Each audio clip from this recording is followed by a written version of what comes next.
Hello everybody, welcome again to basic Vidya channel. आज हम GS knowledge booster series का part 5 करेंगे। पिछली वीडियोस की तरह हम क्वेश्चंस को स्मार्ट तरीके से कवर करेंगे। चलिए स्टार्ट करते हैं। पहला क्वेश्चन हिस्ट्री से है। The shortest war recorded in history between two sovereign powers was between. इतिहास में दर्ज सबसे छोटा युद्ध इनमें से किन दो पावर्स के बीच हुआ था? इसका सही आंसर है यूके ज़ांज़ीबार। यूके और ज़ांज़ीबार के बीच में 1896 में ये वॉर हुआ था, जो कि मात्र 38 मिनट तक चला था। एक बार ध्यान रखेंगे, इसको एंग्लो ज़ांज़ीबार वॉर भी कहते हैं। 1896 38 मिनट्स। इसका बैकग्राउंड देख लेते हैं। यूके और ज़ांज़ीबार के बीच में एक ट्रीटी साइन थी, जिसमें कोई भी दूसरी पावर उसके ऊपर अटैक ना करे ये इंश्योर करता था यूके, जिसके बदले ब्रिटिशर्स का बहुत बड़ा इन्फ्लुएंस था ज़ांज़ीबार की पॉलिटिक्स में। वहाँ के सुल्तान की मौत होने के बाद सुल्तान सईद खालिद गद्दी पर कब्जा कर लेते हैं, जो कि ब्रिटिशर्स नहीं चाहते थे। ब्रिटिशर्स चाहते थे हामुद मोहम्मद को सुल्तान बनाना, लेकिन सुल्तान सईद खालिद गद्दी खाली करने से मना कर देते हैं, जिसके खिलाफ ब्रिटिशर्स अपनी फोर्सेस को भेजकर उनके पैलेस को घेर लेते हैं। सुल्तान सईद खालिद गद्दी छोड़ने की बजाय अपने पैलेस की किलेबंदी करके उसको गार्ड करके बैठ जाते हैं, जिसके जवाब में ब्रिटिश फोर्सेस लगातार उनके पैलेस पर 38 से 45 मिनट तक बमबारी करती हैं और उनके महल की हालत कुछ ऐसी हो जाती है, जिसके बाद सुल्तान सईद खालिद भाग खड़ा होता है, जर्मन्स की शरण में चला जाता है। इस तरह से मात्र 38 से 45 मिनट में ये वॉर ख़त्म हो जाता है, जिसमें यूके की जीत हो जाती है। तो ध्यान रखेंगे, यूके ज़ांज़ीबार वॉर 1896 ये मात्र 38 से 45 मिनट तक चला था। हिस्ट्री का सबसे छोटा वॉर। ठीक है, आगे बढ़ते हैं।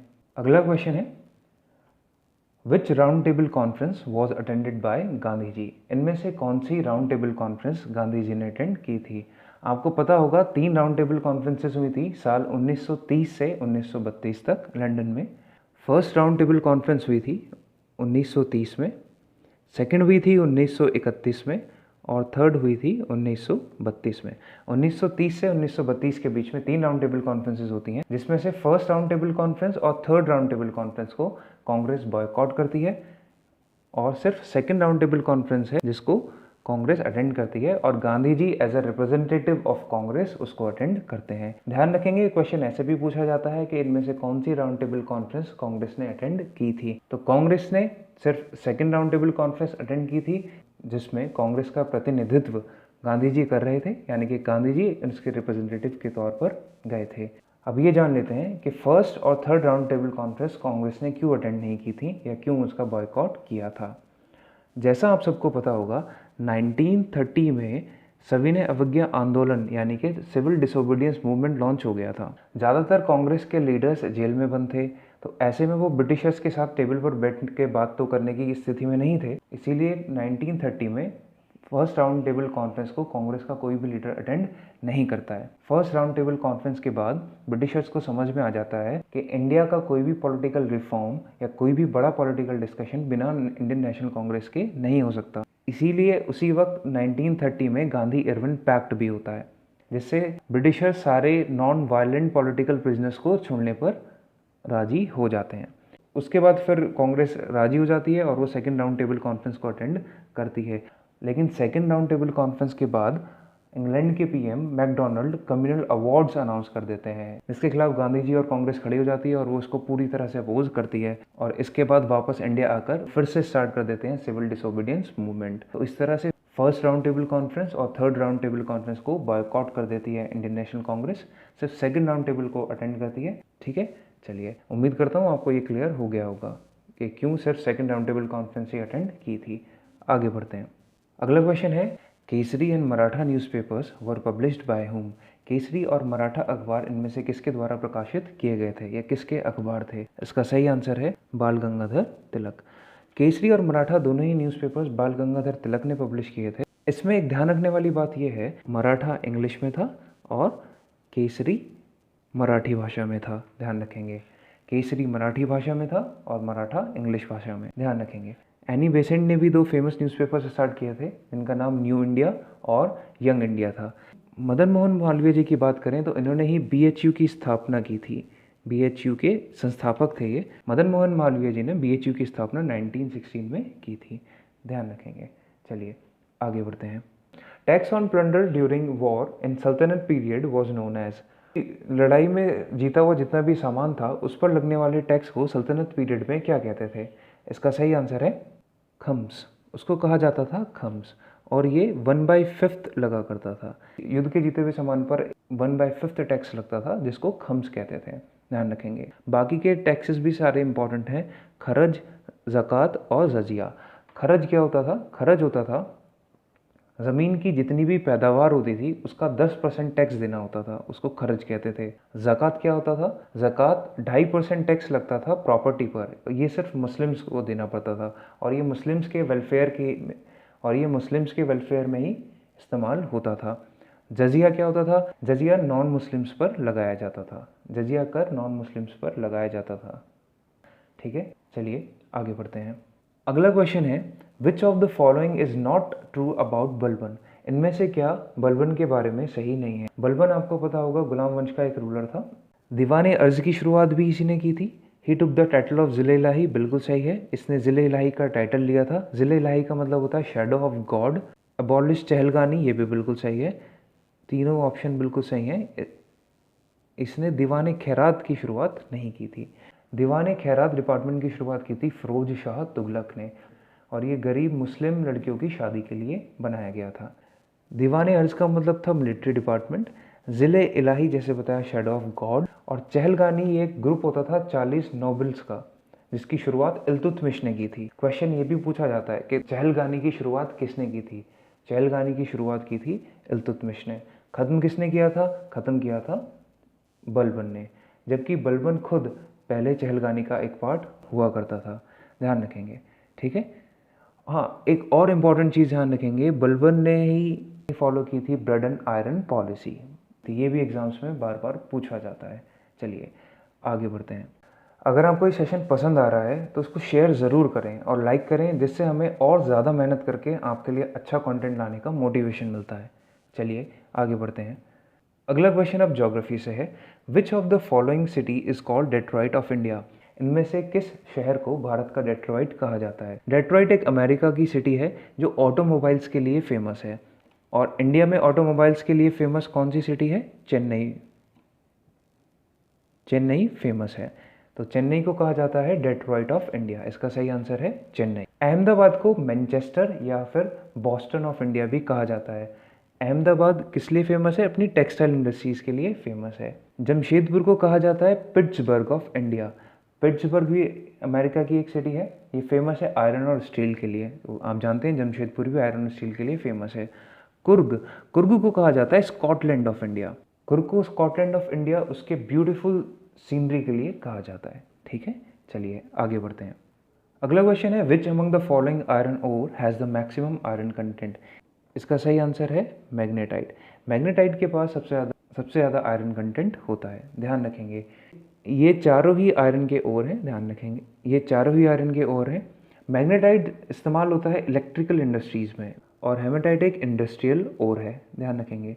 एक और चीज़ ध्यान, आयरन की प्योरेस्ट फॉर्म को रॉट आयरन भी कहते हैं। Wrought iron is the purest form of iron. ठीक है, चलिए आगे बढ़ते हैं। अगला क्वेश्चन है, on around which among the following dates earth is at its nearest to the sun? इनमें से लगभग किस तारीख को पृथ्वी सूरज के सबसे ज़्यादा पास होती? आपको पता होगा पृथ्वी की ऑर्बिट की शेप कुछ ऐसी है। तो साल में एक बार पृथ्वी सूरज के सबसे ज़्यादा पास होती है और एक बार सबसे ज़्यादा दूर। तो इसमें पूछा है कि सबसे ज़्यादा पास कब होती है, तो लगभग 4 जनवरी को सबसे ज़्यादा पास होती है और 4 जुलाई को सबसे ज़्यादा दूर होती है, ध्यान रखेंगे। एक चीज़ और ध्यान रखेंगे, जब अर्थ सन के सबसे ज़्यादा पास में होती है उस फेज़ को कहते हैं पेरीहीलियन, और जब सबसे ज़्यादा दूर होती है उस फेज़ को कहते हैं एपीहीलियन, ध्यान रखेंगे। जून 21 और दिसंबर 22 ये दोनों ही सॉलिस्टिस हैं। समर सॉलिस्टिस जून 21 और विंटर सॉलिस्टिस दिसंबर 22। ठीक है, जून 21 साल का सबसे बड़ा दिन होता है और दिसंबर 22 साल का सबसे छोटा दिन। ठीक है, आगे बढ़ते हैं। आपको इस इमेज से और अच्छे से समझ में आ जाएगा। पृथ्वी इस समय सन के सबसे ज़्यादा पास में है और यहाँ सबसे ज़्यादा दूर है। इस फेज़ को कहते हैं पेरहीलियन और इस फेज़ को कहते हैं एपीहीलियन। पेरहीलियन आता है लगभग 4 जनवरी के पास में और एपीहीलियन आता है लगभग 4 जुलाई को, ध्यान रखेंगे। चलिए आगे बढ़ते हैं। अगला क्वेश्चन पॉलिटी से है, which has become a legal right under 44th constitutional amendment. इनमें से किसे 44वें संविधान संशोधन में एक कानूनी अधिकार का दर्जा प्राप्त हो गया था। इसका सही आंसर है राइट टू प्रॉपर्टी। पहले राइट टू प्रॉपर्टी एक फंडामेंटल राइट हुआ करता था और ये कॉन्स्टिट्यूशन के पार्ट 3 जिसमें कि फंडामेंटल राइट्स हैं उसी में आया करता था। बाद में 44th कॉन्स्टिट्यूशनल अमेंडमेंट 1978 में आया था, उसमें राइट टू प्रॉपर्टी को फंडामेंटल राइट से निकालकर लीगल राइट्स के अंडर रख दिया जाता है। ठीक है, चलिए आगे बढ़ते हैं। अगला क्वेश्चन है, who said that the directive principles of state policy are just like a cheque on bank payable at the convenience of the bank. आपको बताना है राज्य के नीति निर्देशक तत्वों के बारे में ये स्टेटमेंट किसने दिया था। इसका सही आंसर है केटी शाह। केटी शाह, श्री केटी शाह ने ये स्टेटमेंट दिया था। ठीक है, चलिए आगे बढ़ते हैं। अगला क्वेश्चन है, in which part of the Indian constitution the fundamental duties are enshrined. संविधान के कौन से भाग में मौलिक कर्तव्यों का जिक्र है। इसका सही आंसर है पार्ट 4A। ध्यान रखेंगे, पार्ट 4A और आर्टिकल 51A डील करता है फंडामेंटल ड्यूटीज से। ध्यान रखेंगे, पार्ट 3 डील करता है फंडामेंटल राइट से, पार्ट 4 डील करता है DPSP से भाग 4, और पार्ट 8 डील करता है यूनियन टेरिटरीज से। ठीक है, चलिए ध्यान रखेंगे, फंडामेंटल ड्यूटीज आते हैं, फंडामेंटल ड्यूटीज कॉन्स्टिट्यूशन के पार्ट 4A में आते हैं और आर्टिकल 51A में। और कुल कितनी फंडामेंटल ड्यूटीज बताया था पिछली एक वीडियो में, कुल 11 फंडामेंटल ड्यूटीज़ हैं हमारे संविधान में। चलिए आगे बढ़ते हैं। श्री S.A. बोबड़े भारत के इनमें से कौन से नंबर के मुख्य न्यायाधीश हैं। इसका सही आंसर है 47th। ये 47वें चीफ जस्टिस ऑफ इंडिया हैं। 46th chief justice of India कौन थे, रंजन गोगोई थे। ध्यान रखेंगे, आपको first chief justice of India भी ध्यान रखने हैं, कौन है, ये H.J. कानिया है। H.J. Kania was the first chief justice of India. चलिए आगे बढ़ते हैं। अब कुछ क्वेश्चंस साइंस से देखेंगे। ऑडोमीटर इनमें से किस फिजिकल क्वांटिटी को मापने के लिए इस्तेमाल होता है। इसका सही आंसर है डिस्टेंस ट्रैवल्ड। कितनी दूरी हमने तय की, ये मापने के लिए हम ऑडोमीटर का इस्तेमाल करते हैं। आपने अपनी कार, बाइक और स्कूटी में मीटर देखा होगा जो बताता है कि आपने कितने किलोमीटर ट्रैवल कर लिया, उसी को ऑडोमीटर कहते हैं, वही ऑडोमीटर होता है। ध्यान रखेंगे, वेलोसिटी और स्पीड को मेजर करता है स्पीडोमीटर, इलेक्ट्रिकल पोटेंशियल को मेजर करता है वोल्टमीटर, और ह्यूमिडिटी को मेजर करता है हाइग्रोमीटर। ध्यान रखेंगे, हाइग्रोमीटर। ठीक है, चलिए आगे बढ़ते हैं। अगला क्वेश्चन है, the component used for tuning a radio is basically a variable dash. जो रेडियो में हम चैनल्स को चेंज करने के लिए हम ट्यूनर इस्तेमाल करते हैं, असल में वो कौन सा इलेक्ट्रिकल इक्विपमेंट होता है। इसका सही आंसर है कैपेसिटर, वेरिएबल कैपेसिटर इसका सही आंसर है। ध्यान रखेंगे, रजिस्टर का काम क्या होता है, रजिस्टर का काम किसी क्लोज सर्किट में रेजिस्टेंस प्रोवाइड कराना होता है। ट्रांसफार्मर का काम वोल्टेज को बढ़ाना या घटाना होता है, और रेक्टिफायर का काम होता है AC को DC में कन्वर्ट करना, ऑल्टरनेटिंग करंट को डायरेक्ट करंट में चेंज करना। ठीक है, और इसका सही आंसर था कैपेसिटर। चलिए आगे बढ़ते हैं। अगला क्वेश्चन है, red chillies are hot because these contain. लाल मिर्च गर्म होती हैं क्योंकि उनमें होता है, लाल मिर्च में होता है कैप्सिसिन। ध्यान रखेंगे, कैप्सिसिन की वजह से ये गर्म होती हैं और तीखी होती हैं लाल मिर्च।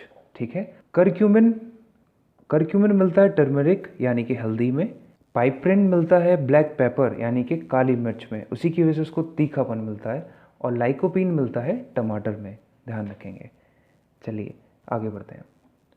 इस क्वेश्चन में आपको विट्रियोल्स को उनके केमिकल नेम से मैच करना है। ब्लू विट्रियोल होता है कॉपर सल्फेट, ग्रीन विट्रियोल होता है आयरन सल्फेट, वाइट विट्रियोल कहते हैं जिंक सल्फेट को, और ऑयल ऑफ विट्रियोल होता है सल्फ्यूरिक एसिड। ध्यान रखेंगे, इंपॉर्टेंट है, एक बार फिर से देख लेते हैं। Blue vitriol copper sulphate, green vitriol iron sulphate, green vitriol iron sulphate, white vitriol कहते हैं जिंक सल्फेट को, और ऑयल ऑफ विट्रियोल कहते हैं सल्फ्यूरिक एसिड को। ठीक है, चलिए आगे बढ़ते हैं। अगला क्वेश्चन है, in MS word what is the shortcut key for centre alignment of a paragraph. MS word में किसी भी पैराग्राफ को सेंटर अलाइन करने के लिए कौन सी शॉर्टकट की इस्तेमाल की जाती है? इसका सही आंसर है Ctrl+E। Ctrl+E इस्तेमाल करने से आपका जो पैराग्राफ हो सेंटरली अलाइन हो जाता है। बाकी के शॉर्टकट कीज देख लेते हैं। Ctrl+Shift+F यूज़ होता है फॉन्ट के साइज को चेंज करने के लिए। Ctrl+C कॉपी के लिए यूज़ होता है। Ctrl+Z यूज़ होता है अंडू करने के लिए। और एक और शॉर्टकट की Ctrl+Y ध्यान रखेंगे, ये रीडू के लिए इस्तेमाल होती है। ठीक है, चलिए आगे बढ़ते हैं। अगला क्वेश्चन है which of the following is not a valid MS office version. इनमें से MS ऑफिस का कौन सा वर्जन वैलिड नहीं है, यानी कि सही नहीं है?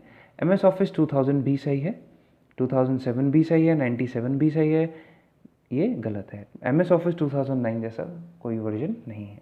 चलिए आगे बढ़ते हैं। एक चीज़ और ध्यान रखेंगे, माइक्रोसॉफ्ट के फाउंडर बिल गेट्स के साथ साथ पॉल एलन भी थे। पॉल एलन और बिल गेट्स दोनों ने मिलकर माइक्रोसॉफ्ट की स्थापना की थी। एग्जाम में ये पूछ लेता है कि बिल गेट्स ने किसके साथ मिलकर माइक्रोसॉफ्ट की स्थापना की थी, तो ध्यान रखेंगे पॉल एलन के साथ मिलकर उन्होंने माइक्रोसॉफ्ट की स्थापना की थी। चलिए आगे बढ़ते हैं। अगला क्वेश्चन है what is the capital of Mozambique. इनमें से मोजाम्बिक की कैपिटल कौन सी है? इसका सही आंसर है मापुटो। मापुटो मोजाम्बिक की कैपिटल है। ठीक है, नियामी नाइजर की कैपिटल है, रबत मोरक्को की कैपिटल है और नायरोबी केन्या की कैपिटल है। ठीक है, एक चीज़ और ध्यान रखेंगे, नायरोबी में ही UNEP का हेडक्वार्टर भी है, यूनाइटेड नेशंस एनवायरमेंटल प्रोग्राम, इसका हेडक्वार्टर भी नायरोबी केन्या में ही है। चलिए आगे बढ़ते हैं। अगला और आज का लास्ट क्वेश्चन है नीचे दिए गए दिनों में से 3 मई को कौन सा दिन सेलिब्रेट किया जाता है? 3 मई को हम सेलिब्रेट करते हैं, 3 मई को ग्लोबली सेलिब्रेट किया जाता है वर्ल्ड प्रेस फ्रीडम डे। ध्यान रखेंगे। बाकी के सारे डेज देख लेते हैं। इंटरनेशनल लेबर डे हम सेलिब्रेट करते हैं 1 मई को, ध्यान रखेंगे। वर्ल्ड रेड क्रॉस डे मैंने आपसे पिछली एक वीडियो में पूछा था कि वर्ल्ड रेड क्रॉस डे हम कब सेलिब्रेट करते हैं, तो ये किया जाता है 8 मई को, ध्यान रखेंगे। और इस साल का इम्पॉर्टेंट डे है, ये इम्पॉर्टेंट कोविड-19 की सिचुएशन की वजह से इम्पॉर्टेंट हो जाता है, इंटरनेशनल नर्सेज डे। ये सेलिब्रेट किया जाता है मई 12 को, ध्यान रखेंगे। 12 मई को सेलिब्रेट किया जाता है इंटरनेशनल नर्सेज डे। और इस बार के इंटरनेशनल नर्सेज डे की थीम थी nurses a voice to lead nursing the world to health, ध्यान रखेंगे।